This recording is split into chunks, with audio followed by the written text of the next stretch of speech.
Is there life after death? What proof do we have? Before explaining resurrection and the hereafter, we will point out three of innumerable proofs as to the existence of God. First proof. Every village must have its headman. That is to say, there must be a manager, even in a smallest community, which require order and harmony to function. A country requires a president to be governed orderly. Then how is it possible that planets, stars, and galaxies, which are millions of times well-ordered than a village or a country, be without a ruler? Second proof.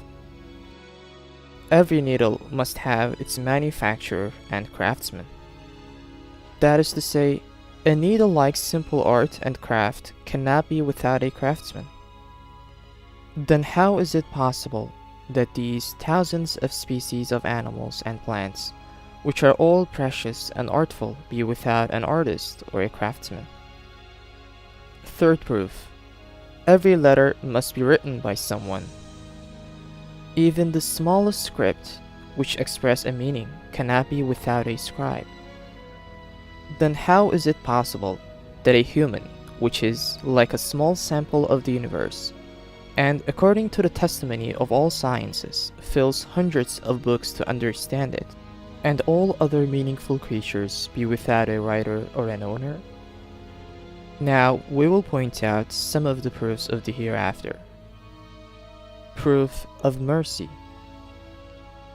Since we see as clearly as the sun and daylight a general mercy and all-embracing compassion and munificence on the face of the earth. For example, that mercy in every spring adorns all the fruit-bearing trees and plants like the houris of paradise, and fills their hands with every sort of fruit, and then holds them out to us, saying, "Here, help yourselves and eat." So too, that compassion provides us with sweet, healing honey from a poisonous bee, and dresses us in the softest silk by means of a handless insect, as it also stores for us thousands of kilos of food in a handful of tiny seeds and places them into those tiny depots as reserve supplies. Certainly, there can be no doubt that such a mercy and compassion, which nurtures so delicately, would not execute such lovable, believing people who are grateful and worshipful. Rather, they will discharge them from their duties in this worldly life in order to bestow on them even more brilliant instances of mercy. Proof of dignity. Everything, from sun, planets, to the smallest being, perform their duties with utmost exactitude and do not overstep their boundaries. This shows that they act by the command of a possessor of great glory and dignity. How can Allah, with His glory and dignity, not punish these tyrant, cruel people and those who don't obey Him? Proof of wisdom. It is apparent that the being who controls this world does so in accordance with an infinite wisdom. Do you require a proof? It is the preservation of interest and benefit in all things. Do you not see that numerous wise benefits are intended in all the limbs, bones, and veins of man, even in the cells and in every particle of his body? Do you not see that from certain limbs wise benefits are to be had as numerous as the fruits of a tree? All of this shows that matters are done in accordance with infinite wisdom. By all He created, He shows us that He has infinite wisdom and that He does nothing in vain. Then how is it possible that, contrary to His wisdom, He would not resurrect His precious human creatures, which are full of wisdom, and execute them? Proof of justice.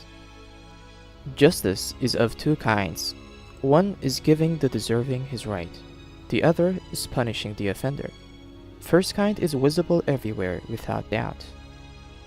All things are given their rights in accordance with their disposition, that they receive all the necessities of their being and all the requirements of life in the most fitting form. This shows us the presence of an infinitely just Creator. then definitely the second kind of justice, which is punishing the rebellious, will take place. Proof of Prophet Muhammad sallallahu alaihi wasallam and proof of the Quran. No doubts can close the door of the hereafter and the gate to paradise that have been definitely opened by the most noble messenger, with all of his might relying upon the power of his 1,000 certified miracles, as well as the thousands of decisive verses of the all-wise Quran, a book miraculous in 40 different ways, that messenger whose words are affirmed by all the other prophets and saints. If we can understand even only one of these proofs, it is adequate to understand the presence of life after death. There is a palace with 100 doors all closed. If one of its doors is opened, the palace may be entered and all the doors opened. If all the doors are open and one or two are closed, it may not be said that the palace cannot be entered. Thus, the truths of belief are the palace. Each evidence is a key.